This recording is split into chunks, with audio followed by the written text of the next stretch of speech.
At the University of Helsinki, a team of researchers strapped specialized eye-tracking equipment to a group of dogs. Then they showed them photographs of human faces. A woman mid-laugh, a man with his jaw clenched in anger, a blank, expressionless stare. And they watched, in real time, what the dog's eyes did next. What those scientists saw surprised them. We'll come back to it near the end of this video because once you see what those dogs were doing, you'll never look at the way your dog stares at you the same way again. But first, the question almost every dog owner has wondered about. The one that turns out to be wrong. Do dogs really see in black and white? You've heard it your whole life. It's in children's books, in TV documentaries, in half the conversations you've ever had about dogs. It's also wrong. The human eye carries 3 types of color receptors cones, which is how you see the full visible spectrum, from deep red to violet. Dogs only have 2. Scientists call this dichromatic vision, and it's the same kind of color perception a person with red-green color blindness has. Your dog sees blues and yellows clearly, but anything in the red, orange, or green range gets flattened into a yellowish-brown blur. Think about the bright red ball you throw across a green lawn. To your dog, that's a brown ball on a brown field. They aren't losing it because their eyes are weak. They're losing it because the color contrast you take for granted doesn't exist for them. The black and white myth, by the way, traces back to one casual sentence in a 1937 book by Will Judy, founder of National Dog Week. He wrote it down with no evidence, and the world repeated it for almost a century. But color is the smallest part of this story. To understand why your dog's vision works so differently from yours, you have to look at the eye itself. The back of every eye is lined with 2 kinds of light-detecting cells. Cones, which handle color and fine detail, and rods, which handle motion and low light. Humans are heavy on cones. Dogs are heavy on rods far more than us, packed densely across the retina. That single anatomical difference shapes almost everything about how your dog sees the world. Behind the retina, dogs have something humans don't have at all, a reflective layer called the tapetum lucidum.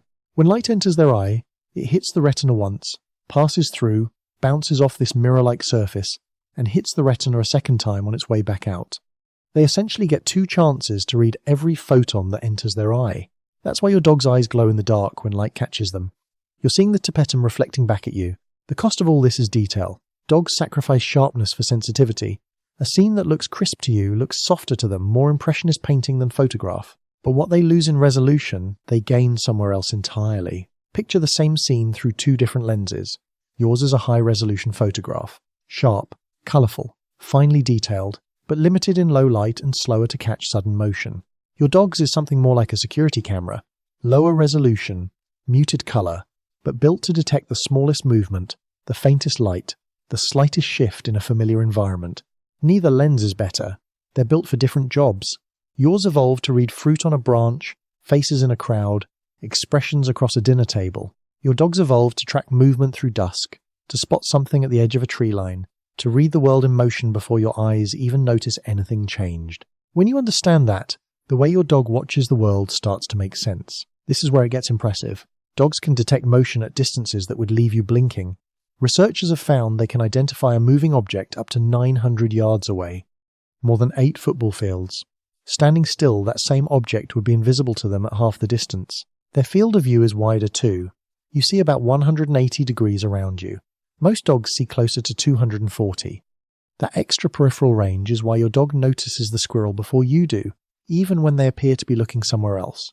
And in low light, the difference becomes dramatic. Thanks to that reflective layer behind the retina, dogs can see in light levels roughly 5 times dimmer than the threshold of human vision. A room you'd call pitch dark is still navigable to them, but there's a trade-off none of those advantages can hide. Your eyes are sharper than your dog's. In terms of pure visual acuity, humans tested at roughly 20/20 outperform the average dog by a wide margin.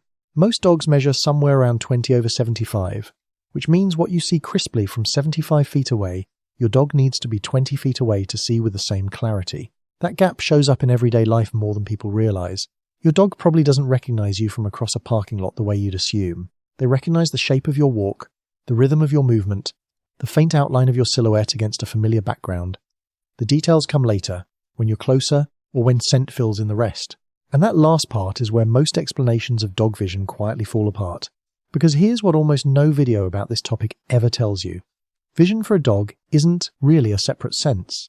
It's woven into everything else they perceive, especially smell. Recent brain imaging studies have mapped neural pathways in dogs that don't exist in human brains. Direct connections running from the olfactory system, the part that processes scent, straight into the visual cortex, the part that processes sight. The two are wired together in a way that doesn't happen to us.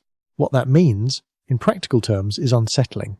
When your dog looks at you across a room, they aren't only seeing you, they're seeing a version of you that includes how you smell, the scent of your skin, your stress, your familiarity. All of it folded into what their brain calls vision. The image and the smell arrive as one perception, not two. You can't imagine what that's like. Not really.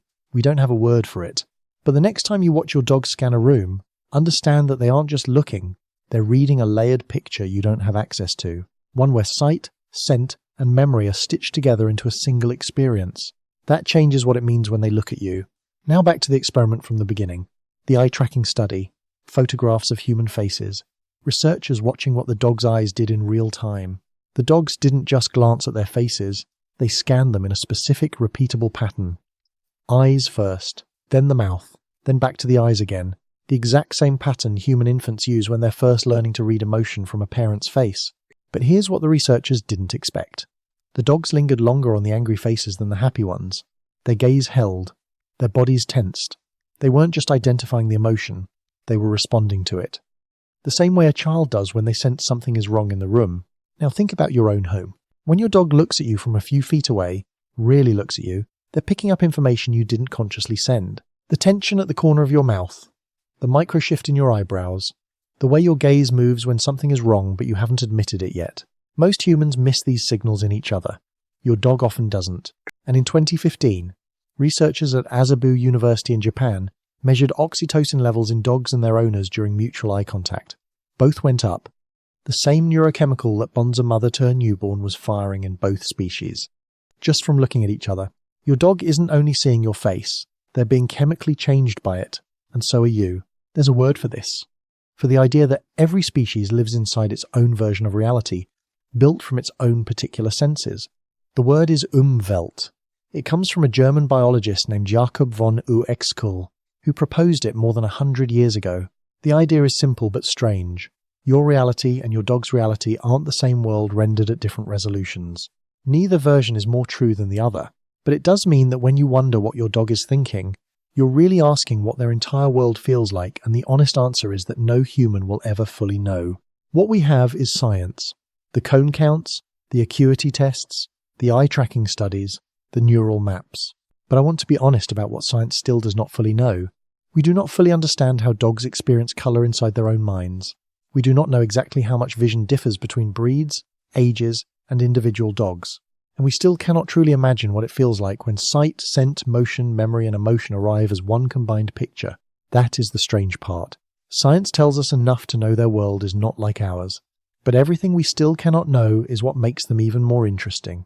So the next time your dog stares at you, here's what's actually happening. They're seeing fewer colours than you, but more motion, softer detail, but sharper instinct, a blurrier outline of your face, but a clearer read of your emotion.